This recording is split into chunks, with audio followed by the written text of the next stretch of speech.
Dokter Jenius. Kembali ke rumah Si Yue dan kawan-kawan segera pergi ke rumah keluarga Si. Pangeran Luoyi yang ingin ikut tentu saja dicegah oleh sang ibu. "Iyer, kau ini, biarkan adikmu pulang ke rumahnya. Ibu dan ayah masih merindukan dirimu," ucap sang ibu. "Benar kata bundamu Iyer. Lagi pula kau telah berjanji pada ayah akan menceritakan perjalanan kalian. Kalau kau pergi, kapan kau akan bercerita? Ibumu juga akan sedih karena dia masih rindu padamu," ucap Raja Gong Shaoqin dengan wajah lembut. "Benar kata ayah kak. Bukannya besok malam kami akan kemari lagi," ucap Si Yue. Iya, Lao Yi akan tinggal di istana. Tapi kau tadi berkata akan pergi ke perguruan. Aku ikut," ucapnya lembut. "Benar. Kami akan pergi ke perguruan. Kalau kakak mau ikut, datang saja ke rumah besok pagi. Kami akan menunggumu," ucap Si Yue. "Aku akan datang Yuer," ucap Pangeran Luoyi. Mereka pun segera keluar dari istana milik Pangeran Luoyi. Dan Pangeran Luoyi menyuruh beberapa prajurit untuk mengambilkan kuda miliknya yang tadi Oagi mereka titipkan di istal kuda istana. Karena Paman Moken membawa kereta, maka Dewi Mei dan Dewi Guanli serta kakek Si ikut kereta bersama Paman Moken dan Siona. Sedangkan Si Yue dan Dewa Widya serta para sahabat menaiki kuda milik mereka sendiri. Mereka segera keluar dari istana milik Pangeran Luoyi. Terlihat Raja dan Ratu mengantar mereka bersama Pangeran Luoyi. Sambil menunggu kuda mereka datang, mereka berdiri di halaman istana Pangeran Luoyi. Tiba putra mahkota dan pangeran kedua datang menghampiri mereka. Melihat putra mahkota mendekat, Dewa Wikia memeluk pinggang Si Yue hingga Si Yue berdiri agak di depan Dewa Wikia dan tangan kekar itu memeluk pinggang Si Yue posesif. Melihat tingkah Dewa Wikia, rasanya Si Yue ingin tertawa. Dia tahu sang suami sedang cemburu pada putra mahkota. Untuk apa dia kenari?" bisik Dewa Wikia dengan nada kesal. "Sayang, jangan cemburu," ucap Si Yue pelan sambil mengusap pelan tangan yang melingkar di perutnya. "Cek, siapa juga yang cemburu?" ucap Dewa Wikia sambil memoererat pelukannya. "Benarkah? Tapi jangan terlalu kencang pelukannya," ucap Si Yue sambil menahan tawanya. Maaf," jawab Dewa Wikia sambil sedikit melonggarkan pelukannya. "Kalian mau pergi? Mau pergi kemana?" tanya pangeran kedua saat melihat mereka berdiri di halaman istana Pangeran Luoyi. Sedangkan putra mahkota menatap Si Yue dengan wajah sendu. Apalagi melihat tangan kekar Dewa Wikia yang sedang memeluk Si Yue. "Kami akan pulang ke rumah keluarga Si Yue kak. Bukannya kami lama tidak kembali," ucap Si Yue sambil tersenyum. Melihat Si Yue tersenyum, Dewa Wikia semakin erat memeluk pinggangnya. Rasanya dia tak ingin Si Yue memberikan senyumannya pada pria lain, walaupun itu kakak angkatnya. Melihat tingkah Dewa Wikia dan senyum di Yue yang membuat hati pria jatuh cinta, membuat putra mahkota terlihat semakin sedih. Sedangkan para sahabat Si Yue ingin sekali tertawa keras. "Dasar bucin akut," batin mereka. Tak lama terlihat iringan para prajurit datang ke arah mereka dengan membawa beberapa kuda. Melihat kuda tersebut, putra mahkota, pangeran kedua, raja maupun permaisuri terkejut, sekaligus kagum melihat tubuh kuda yang mereka miliki. Satu persatu mereka mengambil kudanya. Dan saat melihat kuda yang sedang dipegang Si Yue, Pangeran kedua berseru. Yue, apakah ini si putih? Ucapannya dengan wajah kagum. Benar Kak. Kenapa? Kau lupa padanya? Ucap si Yue. Tidak. Aku tidak lupa. Tapi dia semakin gagah. Dan lihatlah mereka semua. Kuda-kuda kalian terlihat sangat gagah. Apakah ini kuda-kuda dari alam atas? Tanya pangeran kedua. Bukan Kak. Mereka dari alam tengah. Yang dipakai ketiga sahabatku juga punya Kak Luoyi, kami beli di desa dekat hutan kegelapan saat kami akan menuju alam tengah. Jawab si Yue. Kalian melalui hutan kegelapan. Seru pangeran kedua dengan wajah kaget. Begitu juga dengan raja dan ratu. Tentu saja Kak. Karena itu satu-satunya jalan menuju alam tengah. Jawab pangeran Luoyi menjawab pertanyaan pangeran kedua. Ya dewa. Seru mereka serempak. Begitu juga para prajurit yang tadi membawakan kuda mereka. Mereka menganga kaget. Jadi kalian semua mengalami banyak kejadian menegangkan dan banyak pengalaman berharga. Ucap putra mahkota. Begitulah. Kami banyak dihadang bahaya yang mengancam nyawa kami, namun syukurlah ada si Yue dan para makhluk kontrak Yue bersama kami. Ucap pangeran Luoyi dengan bangga. Cek. Apaan sih Kak? Kita bersama-sama menghadapi bahaya itu. Ucap si Yue. Iya kami tahu itu. Tapi kau pemimpin terbaik bagi kami. Ucap pangeran Luoyi. Benar kata pangeran Luoyi. Tanpa si Yue kami bukan apa-apa. Sambung Feng Sun. Iya. Sanjung saja aku terus biar kepalaku menjadi semakin besar. Ucap si Yue yang membuat semua orang tertawa. Ya sudah, ayo kita pulang. Ucap si Yue. Yue, boleh kakak ikut kalian kembali ke alam atas?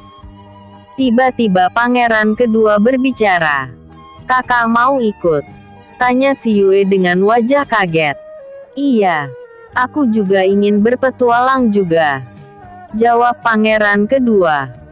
Lo maksud kakak? Kakak ikut si Yue seperti Kak Luoyi?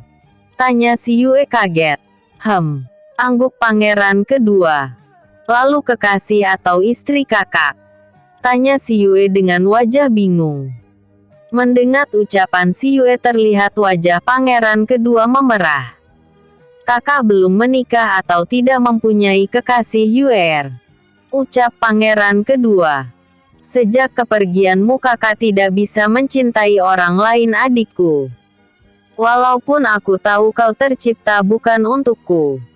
Lanjut pangeran Luoyi dalam pikirannya. Dan itu diketahui si Yue yang bisa mendengar pikiran seseorang. Membuat wajah si Yue memerah seketika. Untunglah hanya Dewa Wiwia yang menyadari itu. Namun Dewa Wikia tak tahu kenapa. Si Yue berusaha bersikap biasa. Oh begitu ya. Kalau begitu boleh saja. Tapi izin dulu pada ayah. Kalau beliau mengizinkan kau bisa ikut kami 3 hari lagi. Ya sudah, kami pulang dulu. Ayah. Besok malam si Yue datang lagi. Sekarang si Yue mohon pamit. Ucap si Yue. Pergilah. Besok ayah dan ibu akan menunggu kedatangan kalian. Ucap raja. Baik ayah. Kami pulang dulu kakak sang putra mahkota. Ucap si Yue berpamitan. Pangeran kedua dan putra mahkota mengangguk. Dengan posesif dan menunjukkan kepemilikan terhadap si Yue, Dewa Wikia menggandeng tangan sang istri serta membantu naik ke atas kuda. Walau tanpa dibantu pun si Yue sudah mahir, mereka pun segera pergi meninggalkan istana. Putra mahkota menatap kepergian si Yue dengan wajah sendu. Kak, kenapa? Kau menyesal atas perbuatanmu pada si Yue? Kau menyesal dia sudah milik orang lain? Tanya pangeran Luoyi usil. Terlihat putra mahkota menghela nafas berat dan menjawab. Sangat. Ucapnya singkat sambil membalikan badan untuk berjalan kembali ke istana. Cek. Apakah karena kakak sekarang sudah melihat kecantikan si Yue yang semakin bertambah? Ucap Pangeran Luoyi. Salah satunya.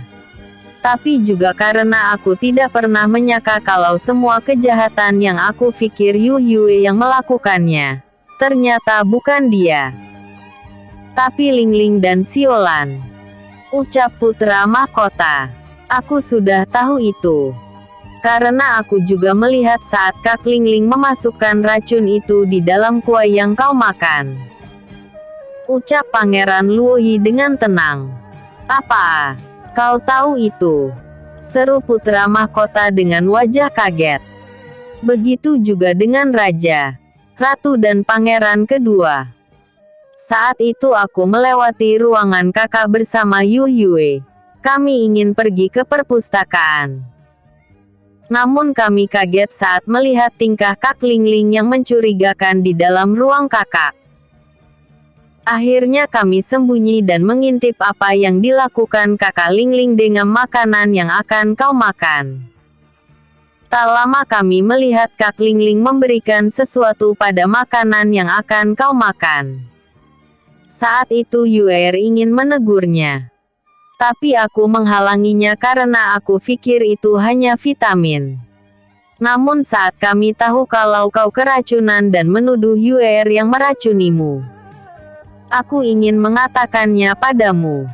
Tapi Yue menghalangiku. Karena dia yakin kalian tidak akan percaya. Terutama dirimu yang memang tidak menyukai si Yue dan kau mulai dekat dengan Siolan. Apalagi kami juga pernah melihat kau berciuman dengan Siolan di gazebo taman. Saat itu aku hanya bisa kesal dan marah. Kau begitu percaya dan sayang pada Kak Ling Ling tanpa menyelidiki penyebab sebenarnya. Ucap Pangeran Luoyi. Terlihat wajah putra mahkota sedikit pucat dan penuh kesedihan. Mereka berjalan menuju istana. Lalu masalah bajuku apakah kau tahu juga? Ucap putra mahkota lagi. Angguk Pangeran Luoyi, kali ini aku tidak tahu sendiri kejadiannya. Saat aku mendengar kalau kau menghajar si Yue karena baju kesayanganmu itu hancur, aku tak percaya. Aku memanggil si Yue. Dan kau tahu, saat aku melihat wajah si Yue saat itu, ingin rasanya aku menghajarmu. Andai saja aku sudah seorti saat ini mungkin kau sudah habis Kak. Ucap Pangeran Luoyi. Menak apa yang terjadi saat itu Yer? Tanya pangeran kedua. Saat itu pangetan kedua memang tidak ada di kerajaan, dia berada di perguruan. Dan dia sedang melaksanakan tugas. Kau tahu Kak? Dia datang dengan wajah yang dia sembunyikan. Saat itu sebenarnya dia tidak mau datang. Dia ingin laro pulang. Tapi pembantu yang aku suruh memaksanya. Dan apa yang kulihat Kak? Wajah si Yue.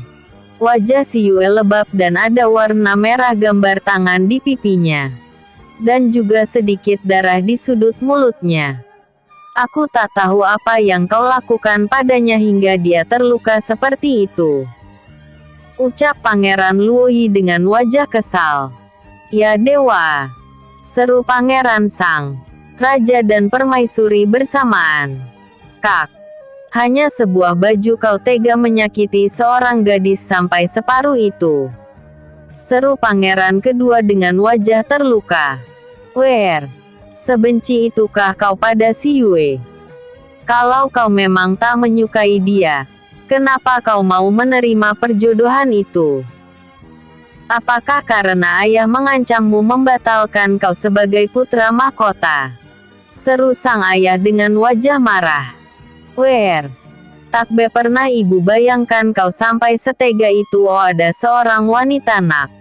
Apakah kau lupa kalau ibumu ini juga wanita? Ucap permaisuri dengan nada kecewa. Terlihat putra mahkota tertunduk dengan sedih. Si Yue semula tidak mau jujur padaku. Namun setelah ku desak dan ku katakan akan melaporkan pada ayah soal ini, akhirnya dia mau bercerita kejadiannya. Sampai seperti itu pun si Yue masih melindungi dirimu dari ayah. Dia pun bercerita kebenarannya padaku. Saat dia ingin pergi ke ruanganmu karena ayah meminta dia memanggilkan dirimu, dia melihat Kak Lingling keluar dari kamarmu dengan membawa sebuah alat pemotong baju. Saat itu si Yue pikir dia sedang bersamamu.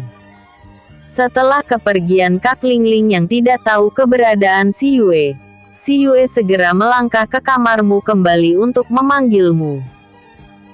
Tapi sampai di depan pintu dia tidak mendengar suara apapun dari dalam walaupun si Yue telah memanggil namamu. Karena takut kau akan marah jika dia membuka pintu kamar.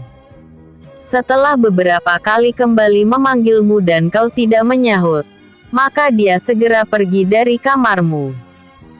Dan dia berkata pada ayah kalau kau tidak ada. Apakah ayah masih ingat itu? Kata Pangeran Luoyi. Ayah ingat. Karena setelah si Yue melapor, tiba-tiba ada pelayan yang datang untuk mengatakan kalau Yu Yue diminta datang ke kamar putra mahkota. Dan setelah itu aku mendengar putra mahkota marah pada si Yue karena dia telah merusak baju berkuda kesayangan dia. Dan saat itu aku pun tidak percaya. Mana mungkin si Yue yang baik bisa melakukannya. Tapi yang aku dengar ada buktinya. Dan ayah tidak tahu kalau dia menghajar si Yue sampai seperti itu. Ucap raja sambil menghentikan langkahnya dan menatap putra mahkota. Apakah kau memang mendapat bukti itu putra mahkota? Tanya raja tajam. Maaf. Tidak ayah. Aku hanya tahu dia berada di depan kamarku, lalu pergi. Dan saat aku masuk, aku sudah melihat baju itu teronggok di atas pembaringanku. Ucap putra mahkota dengan wajah sedih. Cek, dasar bodoh. Kau menuduh dia karena dia berada di depan kamarmu tanpa penyelidikan terlebih dahulu. Ucap raja dengan wajah kecewa. Tapi saat itu Lingling juga berkata kalau dia melihat si Yue masuk membawa pemotong kain. Ucap putra mahkota. Dan kau percaya? Bukannya kau juga melihat dia pergi dari kamarmu? Apakah dia membawa barang yang Lingling maksud? Ucap raja. Mendengar ucapan raja terlihat putra mahkota tertegun. Ya dewa. Benar kata ayah. Dia tidak membawa apapun. Serunya dengan wajah pucat penuh penyesalan. Cek. Semua sudah terlambat Kak. Walaupun saat itu kau tahu kalau si Yue tidak membawa barang itu, kau pun tidak akan percaya padanya. Karena kebencian bersarang di hatimu terlalu besar. Dan kau lebih mencintai wanita munafik itu. Apakah kau tahu? Kalau wanita yang kau cintai itu tidak sebaik yang kau kira. Ucap Pangeran Luoyi. Apa maksudmu? Ucap putra mahkota. Kau diduakan. Saat aku berjalan-jalan ke pasar bersama Yuer, aku pernah melihat dia keluar dari penginapan bersama seorang pria muda dan mereka bergandengan tangan dengan mesra. Bahkan pria itu mencium kening Siolan saat mereka akan berpisah. Dan ternyata si Yue juga sering melihat itu. Ucap Pangeran Luoyi. Aku juga sering melihatnya keluar dari penginapan. Tapi dengan berbeda-beda orang. Tambah pangeran kedua. Apa dan kalian menyembunyikan itu dariku? Seru putra mahkota dengan wajah kaget sekaligus marah. Ye, mana berani aku mengatakan padamu, kau yang terlalu cinta dengan Siolan mana mau mendengar omongan dariku. Malah mungkin kau akan menganggap aku iri padamu karena mendapatkan cinta Siolan. Cih amit, amit. Ucap Pangeran Luoyi sambil kembali berjalan bersama kedua orang tuanya. Terlihat Pangetan kedua tersenyum tipis saat melihat tingkah sang adik. Ternyata kau memang benar bebar keterlaluan, Kak. Tapi aku bersyukur dia tidak jadi denganmu. Dengan orang yang tidak memiliki hati nurani. Ucap pangeran kedua sambil berjalan meninggalkan putra mahkota. Sedangkan putra mahkota tertegun dengan wajah sedih. Dan terlihat sekali penyesalan yang besar di wajahnya. Lagian Kak, seandainya si Yue belum memiliki suami, dia tidak akan pernah kembali padamu. Karena dia tidak ingin suaminya memiliki selir. Dia menginginkan suami yang hanya untuk dirinya.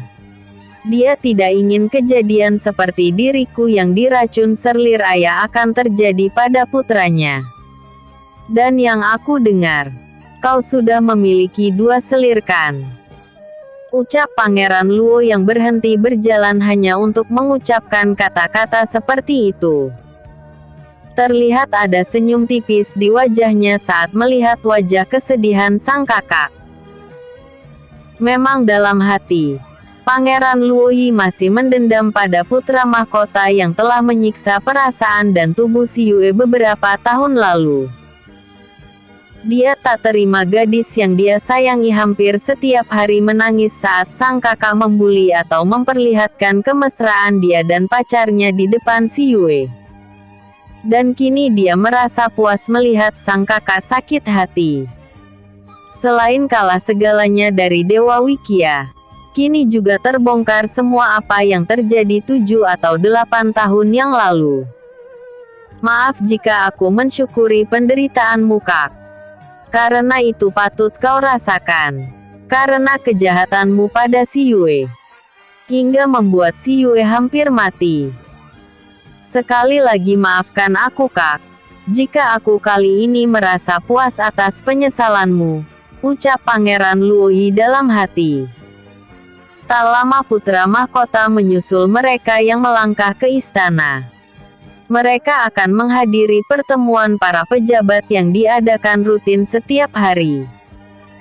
Sedangkan rombongan si Yue yang keluar dari istana berjalan di jalanan kota menuju rumah keluarga si Yue. Dan terlihat mereka menjadi pusat perhatian para penduduk. Apalagi kabar yang didengar tadi pagi. Terlihat mereka menatap si Yue dan Dewa Wikia yang berjalan berdampingan di belakang kereta milik keluarga si Yue. Ada yang ingin aku laporkan. Ucap Feng Kui. Apakah masalah yang dikatakan Kak Liong Bei? Tanya si Yue dengan tenang. Benar. Ternyata Putri Lingling bukan putri kandung raja. Ucap Feng Kui yang membuat si Yue kaget. Apa benar yang kau katakan Kak?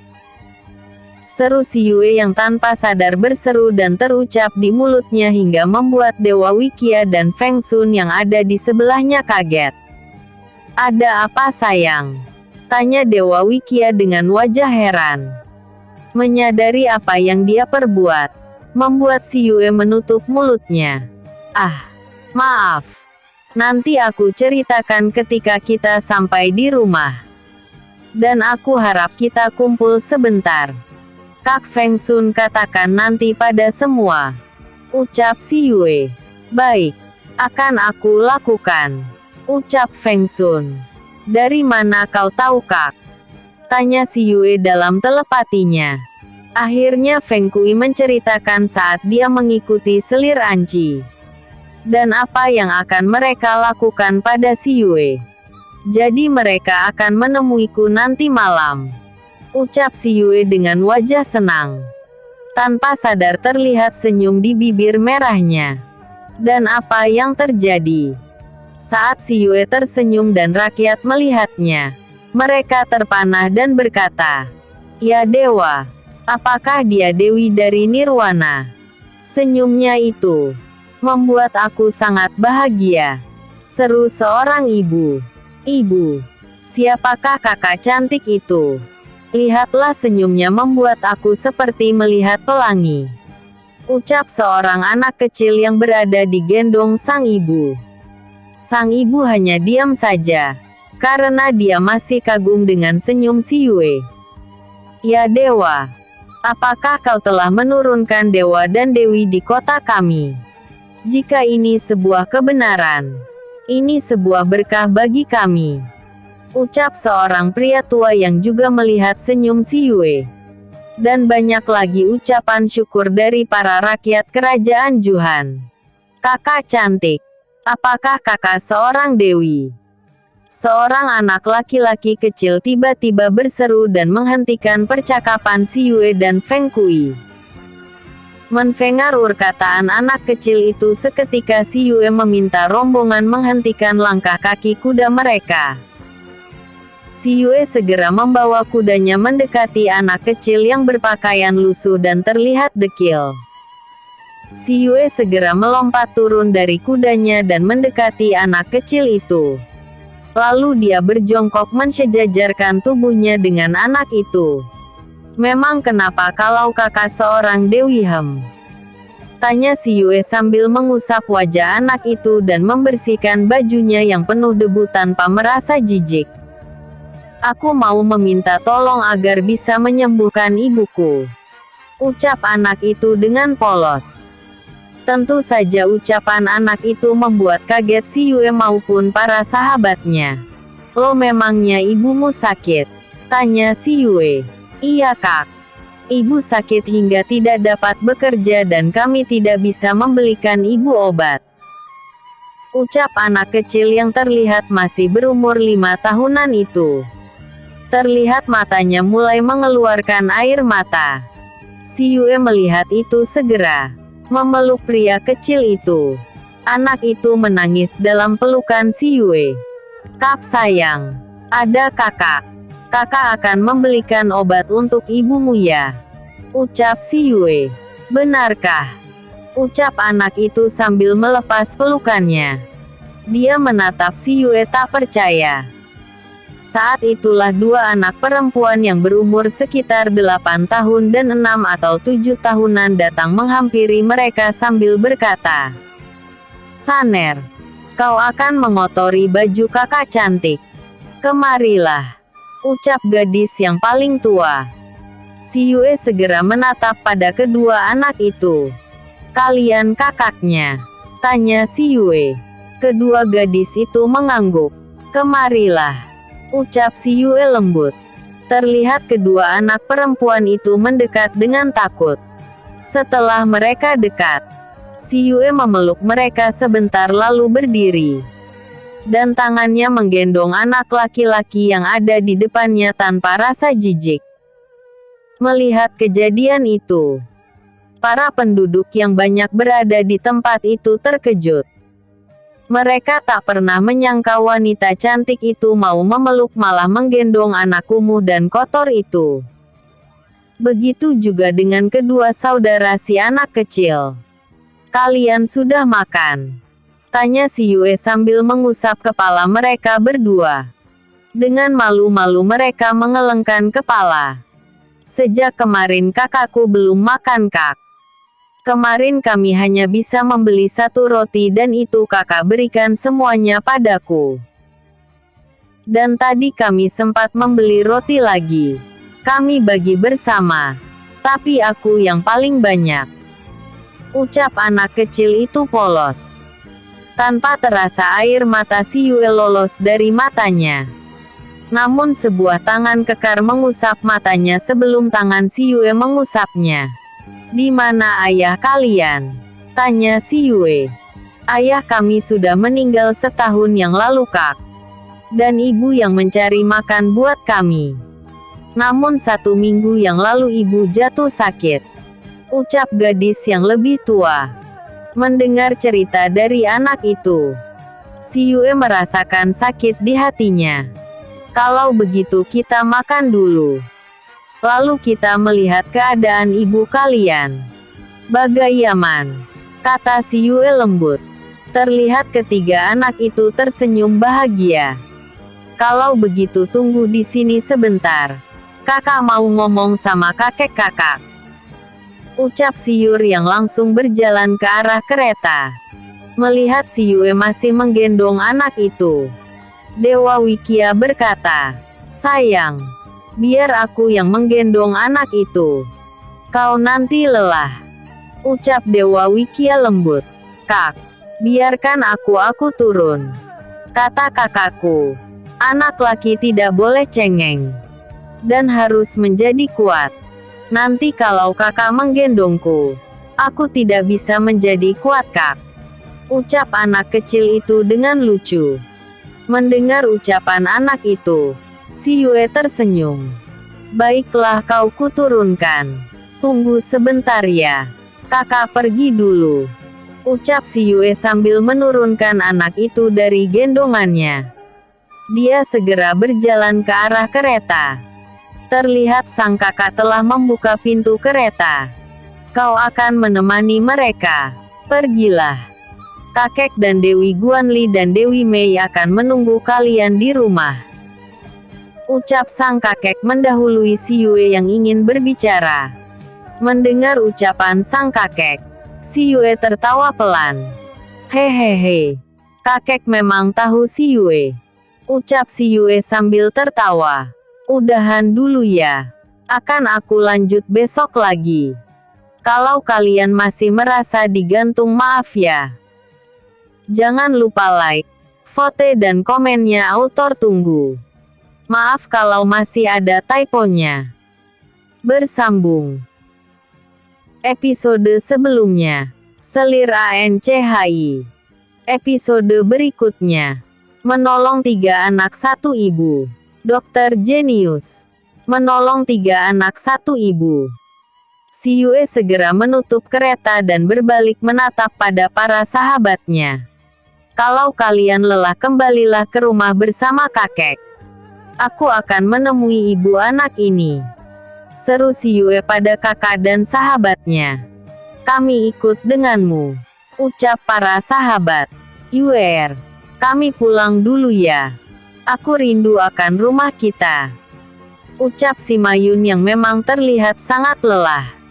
"Boleh, Kak. Lagian kalau kita terlalu banyak yang ikut nggak enak pada rakyat kerajaan Juhan. Dan kau, Kak Chansin, kau bisa pulang lebih dahulu. Pasti ibumu sudah mendengar kedatanganmu. Nanti sore kami akan ke rumahmu," ucap si Yue. "Baiklah, aku pergi dulu. Walaupun sebenarnya aku ingin ikut kalian. Aku tunggu kalian di rumahku nanti sore," ucap Chansin. "Iya, kami akan ke sana nanti sore," ucap si Yue. Mereka segera berjalan kembali. Sedangkan ketiga pengawal dan kedua sahabat si Yue serta Wei Zi masih bersama si Yue. "Kau tidak ikut kakak Fang Yan?" goda si Yue pada Ningxi. Terlihat wajah Ningxi yang memerah karena malu. "Tidak. Aku juga ingin membantumu melihat penyakit ibu mereka," ucap Ningxi. Si Yue segera mendekati ketiga anak itu. Namun si Yue juga melihat beberapa anak seperti mereka iri melihat ketiga anak itu. Si Yue tersenyum dan berkata pada anak-anak itu, "Kalian mau makan bersama kami? Ayo ikut dengan kami," ucap si Yue. Tentu saja mereka bahagia walaupun terlihat agak takut. Apalagi melihat pria tampan yang berwajah dingin itu. Melihat itu si Yue tersenyum. "Jangan takut. Dia suami kakak. Dia baik kok," ucap si Yue. Mereka pun akhirnya bersama-sama pergi ke rumah makan yang dekat dengan tempat itu. Dan kebetulan rumah makan yang terdekat adalah sebuah restoran besar dan mewah. Saat mereka mau masuk terlihat mereka tidak diperbolehkan karena membawa anak yang dianggap gelandangan itu. Si Yue memakluminya. Namun dia tidak suka dengan sikap mereka. "Panggil pemilik rumah makan ini," ucap si Yue dingin. Mereka segera memanggil sang pemilik. Dan saat sang pemilik keluar dan tahu siapa yang menjadi tamunya, Dia segera berlutut meminta maaf. Tentu saja sikap sang pemilik restoran membuat para petugas restoran itu kaget. Seketika mereka mengikuti tingkah bos mereka. "Maaf. Maafkan kami yang mulia. Kalau Anda berkenan silahkan. Silahkan masuk," ucap sang pemilik restoran. "Bangunlah Tuan. Tidak masalah. Aku hanya ingin membawa mereka untuk makan. Dan kebetulan restoranmu yang paling dekat," ucap si Yue. "Terima kasih yang mulia. Silahkan duduk," ucap pemilik restoran masih dengan suara gemetar. Si Yue segera membawa mereka duduk di tempat itu. Untunglah tempat itu banyak yang kosong. Ada 16 anak yang ikut si Yue. Hingga restoran itu penuh dengan anak yang terlihat kumuh. Si Yue memesan banyak makanan untuk mereka. Dan saat makanan datang, tak butuh waktu lama makanan itu sudah mereka santap. Si Yue dan kawan-kawan yang melihatnya tersenyum haru. Dan tak butuh waktu lama juga mereka telah menghabiskan makanan di atas meja. Si Yue berkata sambil menatap mereka satu persatu. "Apakah kalian sudah kenyang? Atau ada yang ingin kalian minta lagi?" tanya si Yue lembut. "Tidak Kak. Kami sudah kenyang," ucap salah satu dari mereka. "Kak, boleh aku minta dibungkuskan untuk aku bawa pulang? Sebab aku ingat adikku. Dia juga tidak pernah makan makanan seenak ini Kak," ucap seorang gadis seumuran Kakasan. "Boleh. Kalian akan membawa setiap orang makanan yang dibungkus," ucap si Yue. Lalu si Yue meminta pelayan restoran untuk membungkuskan makanan yang akan mereka bawa pulang. Setelah selesai si Yue membayar semua makanan yang mereka beli walaupun pemilik tidak mau. Si Yue memaksa. Si Yue berkata itu adalah kewajibannya membayar semua makanan yang dia beli. Juga tip pada pelayan untuk membersihkan tempat itu kembali seperti semula. "Kalau Anda ingin memberi, bukan pada saya, tapi pada mereka yang membutuhkan. Tapi saya ucapkan terima kasih pada Anda Tuan. Tuan telah memperbolehkan kami membawa mereka untuk makan di tempat Anda. Sekali lagi terima kasih Tuan. Kami pergi dulu," ucap si Yue. Lalu mereka segera pergi dari tempat itu. Dengan mendapatkan tatapan kekaguman dari para tamu dan pemilik restoran. Namun tidak sampai di situ saja perbuatan si Yue. Dia membawa anak-anak untuk membeli baju, makanan ringan dan juga bahan makanan dan kebutuhan sehari-hari untuk dibawa pulang. Tentu saja mereka sangat bahagia. Setelah itu si Yue dan geng pergi mengantarkan San dan kedua kakaknya pulang. Ternyata rumah mereka cukup jauh. Ketika sampai di rumah mereka, si Yue kembali prihatin. Rumah mereka terlihat kecil, kumuh dan kotor. "Kalian tinggal di sini berempat?" tanya si Yue. "Iya Kak. Sebenarnya kami dulu tinggal di rumah besar. Tapi semenjak ayah kami meninggal, kami diusir dari rumah kami oleh paman dan bibi. Dan akhirnya kami menyewa rumah kecil ini," ucap Kakasan yang tertua. "Rumah ini kalian sewa?" tanya si Yue dengan wajah kaget. Terlihat gadis itu mengangguk. "Mungkin kami juga akan terusir kembali dari rumah ini Kak. Sebab uang sewa yang harus kami bayar dalam 2 bulan ini tidak dapat kami penuhi. Apalagi ibu sakit," ucap gadis itu dengan wajah sedih. "Ah, kakak hampir lupa. Ayo kita lihat penyakit ibu kalian," ucap si Yue sambil melangkah masuk. Karena terlalu kecil, si Yue meminta sahabat pengawal dan suami untuk menunggu di luar saja saat dia memeriksa ibu ketiga anak-anak itu. Si Yue pun segera masuk ke dalam rumah itu bersama ketiga bocil tadi. Dan betapa mirisnya dia saat melihat seorang wanita parubaya yang terlihat kurus sedang tidur dengan lemah di atas sebuah tempat tidur kayu yang terlihat sudah hampir lapuk. Ruangan itu sangat pengap. Namun dengan tenang si Yue masuk ke dalamnya. Tanpa terasa setetes air mata jatuh di pipinya. Dengan cepat si Yue mengusap air mata itu. Takut si wanita melihatnya. Perlahan si Yue mendekati wanita itu. Dia melihat wanita itu memejamkan matanya. Ketika dia merasa ada seseorang yang mendekat, dia pikir itu salah satu putrinya. "Kau sudah datang, Winer," ucapnya lemah. Ruin adalah putri tertuanya. Tapi saat matanya terbuka, dia melihat wajah cantik berada di depannya. Siapa kamu?" ucapnya curiga. "Jangan takut ibu. Aku teman putra-putri ibu. Itu mereka," ucap si Yue lembut sambil menunjuk pada anak-anaknya yang berdiri di belakang si Yue. Kalian," ucap dia kaget. "Dia kakak cantik penolong kita, Bu. Dia telah membelikan kami makanan, baju dan bahan makanan buat kita. Dan dia kesini ingin melihat kesehatan ibu," ucap putri tertuanya yang bernama Ruin. "Apakah kau seorang tabib?" tanya dia pada si Yue. "Benar. Apa sekarang aku boleh melihat penyakitmu?"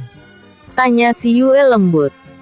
Ibu itu pun segera mengangguk dan si Yue mulai memeriksa penyakit wanita itu. Setelah memeriksa si Yue merasa prihatin, ternyata dia mempunyai penyakit semacam tipus tapi mungkin karena terlalu lama tidak diobati dan asupan makanan tidak ada, maka penyakit itu menjadi parah. Melihat penyakit dari sang ibu begitu parah, si Yue berpikir akan membawa mereka tinggal di keluarga Si saja. Bukankah di sana dia bisa membantu di dapur atau membersihkan taman? Dan kesehatan ketiga putranya bisa terjaga. "Ibu bagaimana kalau ibu ikut ke rumah saya? Di sini ibu tidak ada yang merawat.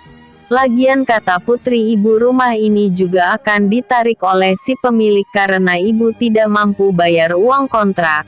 Apa ibu mau?" tanya si Yue lembut. Mendengar ucapan si Yue terlihat wanita itu tertegun. Dia terdiam cukup lama. Dan terlihat air mata mengalir di pipinya. Melihat sang ibu menangis mereka bertiga mendekat. "Ibu, jangan menangis. Kalau ibu tidak mau, kita tolak saja, Bu," ucap Ruin dengan air mata mengalir. "Tidak sayang. Ibu menangis bukan karena sedih. Ibu menangis karena haru. Ternyata masih ada orang baik di dunia ini," ucap sang ibu. "Kalau begitu ibu mau kita ikut kakak cantik ke rumahnya?" tanya si kecil San dengan wajah gembira. "Iya ibu mau nak," ucap sang ibu dengan wajah haru. "Hori, kita pergi dari rumah ini," seru San bahagia. "Lo kenapa San gembira saat ibu bilang kita akan pergi dari sini nak?" tanya si Yue yang keheranan. "Sebab seburuk apapun rumah kita, rasanya kita akan enggak pergi dari rumah yang telah kita tinggali. Karena San tidak suka tinggal di sini. Di sini banyak anak nakal. San sering dipukul atau ditendang oleh mereka. Mereka bilang San anak miskin. San tidak suka tinggal di sini," ucap San dengan wajah terlihat lega. "Apakah kalian juga mengalami hal seperti San juga?" tanya si Yue pada kedua kakak San. Mereka terdiam dan memandang satu sama lainnya. Dan tak lama terdengar yang tertua yang bernama Ruin berkata, Iya Kak. Kita juga mengalami seperti yang terjadi pada San. Mereka mengganggu, memukul, menendang kami tanpa alasan. Mereka hanya bilang kalau kami anak miskin yang tak pantas dan tak seharusnya tinggal di lingkungan mereka. Ucap sang kakak. Siyu pun terdiam dan tak lama dia berkata, "Kalau begitu ayo kita pindah sekarang. Agar ibu lebih luat. Ibu minum dulu pil ini, setelah itu kita kembali ke rumahku. Tapi sebelum itu, ibu makan roti ini dulu ya." Ucap Siyue dengan lembut sambil mengambil roti yang mereka beli tadi. "Baik Nona," ucap ibu itu dengan suara lemah. "Biar aku yang menyuapi ibu Kak. Dan pil itu harus diminum setelah ibu makan?" tanya si sulung. "Benar. Kau berikan pil ini pada ibu dan air yang ada di botol ini setelah ibu habis makan. Kalau begitu kakak keluar dulu," ucap Siyue. "Baik Kak," jawab gadis itu sambil menerima pil dan air suci dari tangan Siyue. Setelah itu Siyue melangkah keluar rumah. Di sana terlihat sang suami sedang duduk dengan tenang di bawah pohon bersama sahabat YZ dan ketiga pengawalnya. Siyue mendekati mereka. "Aku akan membawa mereka ke rumah Kuhan," ucap Siyue. "Kenapa?" tanya Dewa Wikia sambil mengusap kepala sang istri. "Ibunya sakit agak parah. Dan di sini ketiga anaknya sering dianiaya oleh penduduk sekitar. Aku takut mental mereka akan jatuh karena kemiskinan mereka," ucap Siyue prihatin. "Ya sudah, kita bawa saja," jawab Dewa Widya dengan lembut sambil mengusap kepala sang istri. Melihat sifat Dewa Wikia yang berubah 180 derajat saat bersama Siyue, membuat para sahabat dan ketiga pengawalnya hanya bisa geleng kepala. "Feng, apakah aku bisa meminta bantuanmu?" ucap Siyue. "Bisa. Apa?" tanya Feng Sun. "Pergi ke rumahku dan meminta Paman Moken membawakan kereta untuk membawa ibu dari ketiga anak itu. Hari ini aku ingin membawa mereka pindah ke rumah," ucap Siyue. "Baik. Kalau begitu aku pergi," ucap Feng Kui. Dia segera pergi dari tempat itu. Setelah kepergian Feng Sun, Siyue kembali masuk ke dalam rumah. Kini Ningsi ikut juga sebab mereka akan mempersiapkan Ibu San untuk dibawa pergi. Mereka akan membawa barang yang sangat mereka butuhkan saja. Sisa barang yang tak penting mereka tinggal. "Biar barang-barang ini nggak usah dibawa ya Bu. Di sana juga nggak akan kepakai," ucap Siyue. Ibu San hanya mengangguk. Karena letak rumah Siyue memang tidak terlalu jauh, maka dalam 30 menit kemudian Paman Moken dan Feng Sun telah datang dengan kereta yang agak besar. Sepertinya kereta barang. Siyue yang baru keluar dari rumah tersenyum. "Nona Paman datang," ucap Paman Moken. Akhirnya mereka membawa keluarga San ke rumah Siyue. Sampai di sana Siyue bisa melihat rumah yang mereka bangun dulu kini semakin besar dan megah. Terlihat sekali rumah mereka kini sepertinya rumah terbesar di kota Juan. Tentu saja melihat itu membuat Siyue tersenyum. "Paman, apakah ini rumah kami?" tanya Siyue. "Tentu saja Nona. Semua ini dari usaha yang Nona tinggalkan. Paman berusaha menjalankannya dengan baik," ucap Paman Moken. Kereta sudah memasuki pekarangan. Dan para pembantu dan penjaga segera membantu membawa Ibu San ke ruang kamar yang masih kosong di area para pembantu. Ruangan itu bersih dan luas untuk tidur 4 orang. Namun Siyue meminta pada Paman Moken untuk menyiapkan 1 kamar lagi untuk kedua kakak San. Melihat apa yang diperbuat si Yue, Ibu San menangis haru. Ibu tidak usah sedih dan menangis. Tinggallah di sini dengan nyaman sampai ibu sembuh. Setelah ibu sehat nanti, ibu bisa membantu para bibik untuk membersihkan dan menjaga rumah ini. Dan ibu akan mendapatkan bayaran setiap bulan dari Paman Moken, ucap si Yue. Mendengar ucapan si Yue, Paman Moken segera menyela.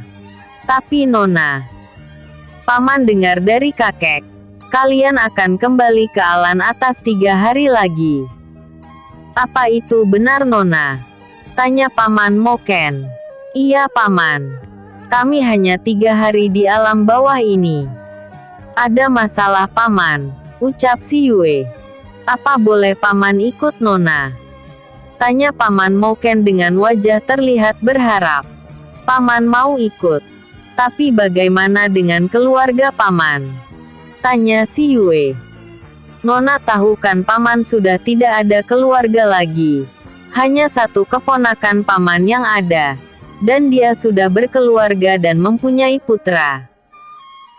Jadi kalau Paman pergi dia bisa mewakili Paman menjaga rumah ini, ucap Paman Moken.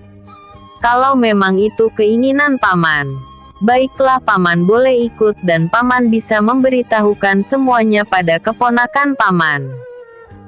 Dan si Yue minta keponakan Paman menjaga mereka juga, ucap si Yue sambil menunjuk ketiga anak dan 1 ibu itu dengan dagunya.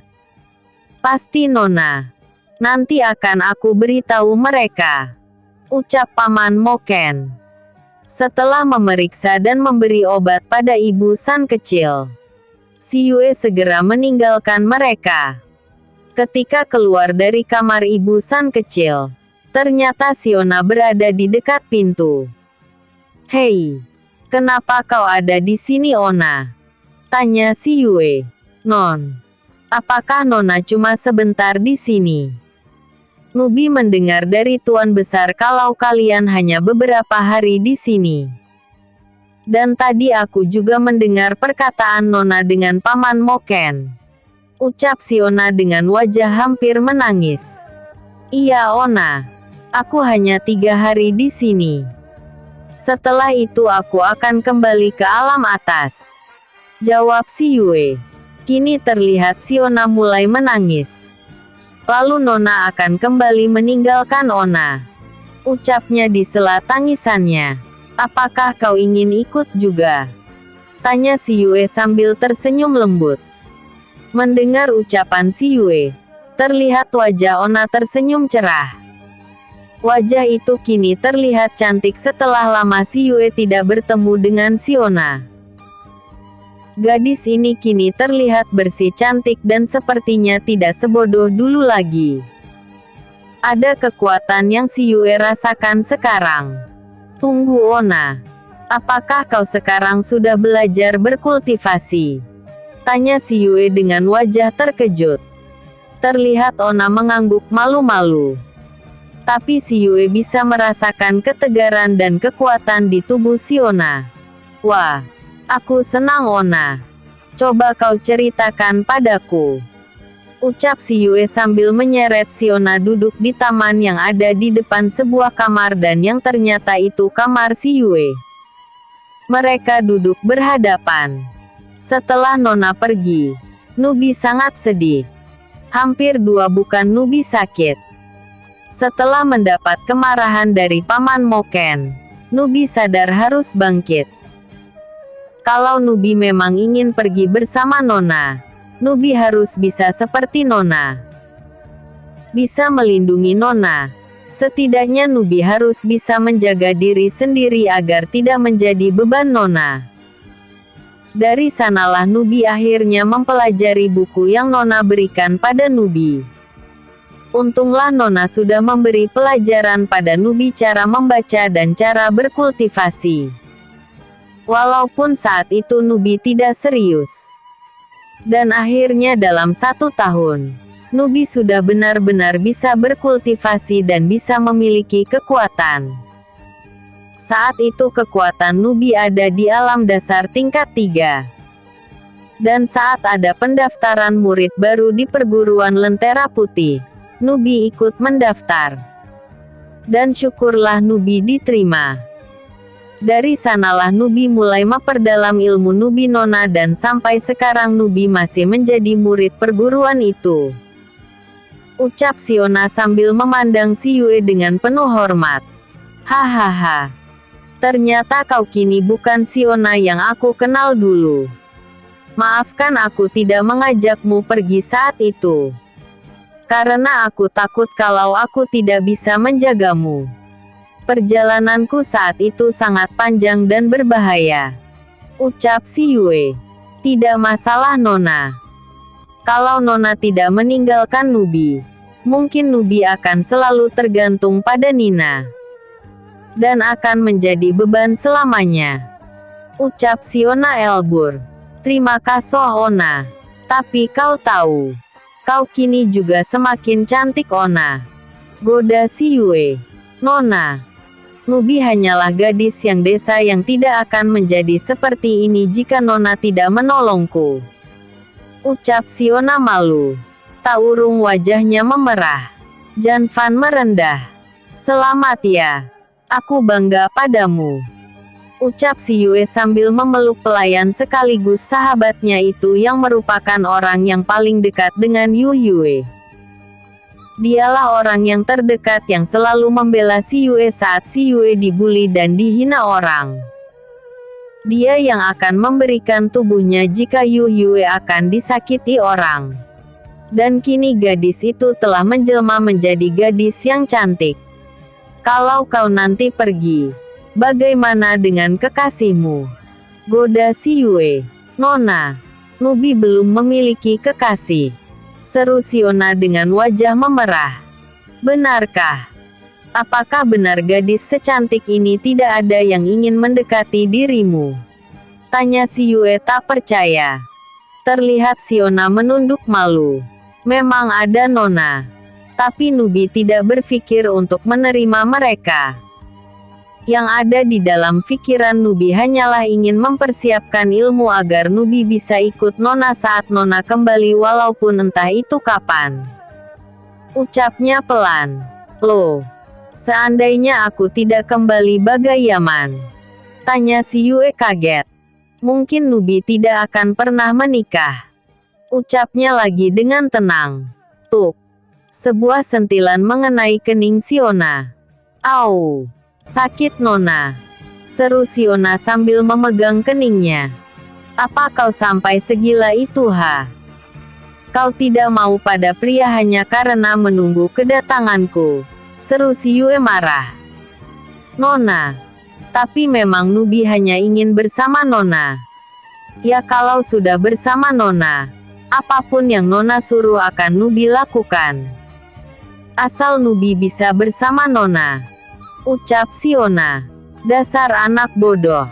Ucap si Yue sambil menyentil kembali kening Siona. Au. Sakit Nona. Seru Siona. Biar otakmu ini bisa berpikir dengan jernih. Kata si Yue kesal. Namun dia kembali memeluk tubuh semampai itu dengan lembut. Dia tak pernah menyangka kalau gadis ini benar-benar setia pada Yu Yue. Wah, siapa dia Beb? Sampai kau melupakan aku. Ucap Dewa Wikia yang mendekat pada keduanya.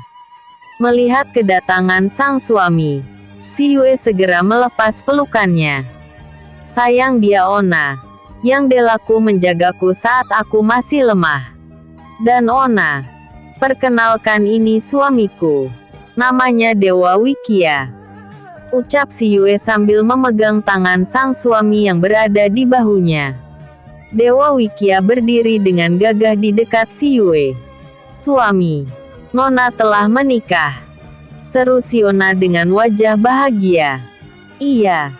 Dan dalam beberapa minggu lagi, orang tua kandungku akan menikahkan kami. Ucap si Yue. Tunggu, kata Nona, ini suami Nona. Tapi kenapa masih mau menikah lagi? Maksud Nona dia calon suami Nona. Tanya Siona bingung. Dia suamiku. Karena kami telah menikah di Nirwana. Dan di sana ayah dan bunda tidak menghadiri. Jadi mereka ingin kembali menikahkan kami. Jelas si Yue. Tunggu. Menikah di Nirwana. Maksud Nona? Tanya Siona bingung. Si Yue mendekatkan wajahnya ke telinga Siona. Dia seorang dewa Ona. Ucap si Yue. Apa? Dia seorang. Tiba Siona langsung menyembah. Maaf. Maafkan hamba yang lancang yang mulia. Salam sejahtera yang mulia Dewa Wikia. Ucap Siona sambil menyembah. Dan sikap serta ucapan Siona didengar oleh para pelayan yang lewat dan kebetulan juga Paman Moken lewat dan mendengar juga. Akhirnya kehebohan di taman membuat para pelayan si Yue lainnya tahu. Dan mereka segera datang dan ikut sujud memberi hormat. Melihat kejadian itu, si Yue hanya bisa mengangkat bahunya saat Dewa Wikia menatap dia. Sudah bangunlah. Aku terima pengorbanan dan salam kalian. Semoga kebahagiaan bersama kalian. Sekarang kembalilah ke pekerjaan kalian. Kare aku datang kemari bukan sedang menjalankan tugas. Aku datang sedang mengantarkan istrimu kembali ke alam bawah ini. Ayo bangun. Dan perlu kalian ketahui juga, kalau Nona yang kalian tunggu ini sekarang juga seorang dewi. Dia Dewi Keadilan Dewi si Yue. Ucap Dewa Wikia sambil memeluk pinggang sang istri. Apa? Dewi. Seru Paman Moken dan Siona bersamaan. Seorang dewi. Seri yang lainnya. Benar. Ucap Dewa Wikia dengan wajah tenang. Ya Dewa. Nona. Seru Siona dan Paman Moken kembali. Sayang. Ucap si Yue lembut. Tidak apa-apa. Karena mereka orang terdekarmu. Dan mereka harus tahu siapa istriku. Ucap Dewa Wikia lembut. Yang mulia Dewi maafkan kami. Ucap Paman Moken. Sudah ayo bangun. Aku tetap si Yue yang dulu walaupun ku seorang dewi. Sekarang bangunlah. Dan kembali bekerja. Dan kau Ona juga Paman Moken. Kalian persiapkan diri untuk ikut aku ke alam atas. Dan untuk yang lain, kalian harus menjaga rumah ini seperti rumah kalian sendiri. Tak sudah aku akan masuk kamar dulu. Ucap si Yue. Terima kasih yang mulia Dewa Wikia dan Dewi si Yue. Ucap mereka bahagia. Tunggu. Selama aku berada di sini, aku tidak ingin mendengar kalian menyebutku Dewi. Panggil saja aku Nona. Ucap si Yue. Baik yang mulia. Ucap mereka bersamaan setelah memberi hormat. Mereka kembali ke tugas mereka dengan wajah bahagia. Mereka tak pernah menyangka kalau bisa bertemu dengan seorang dewa. Dan majikan mereka ternyata sekarang sudah menjadi seorang dewi. Udahan dulu ya. Jangan lupa like, vote dan komennya autor tunggu. Bersambung. Episode sebelumnya. Kembali ke rumah Si. Episode berikutnya. Ke rumah Chansin.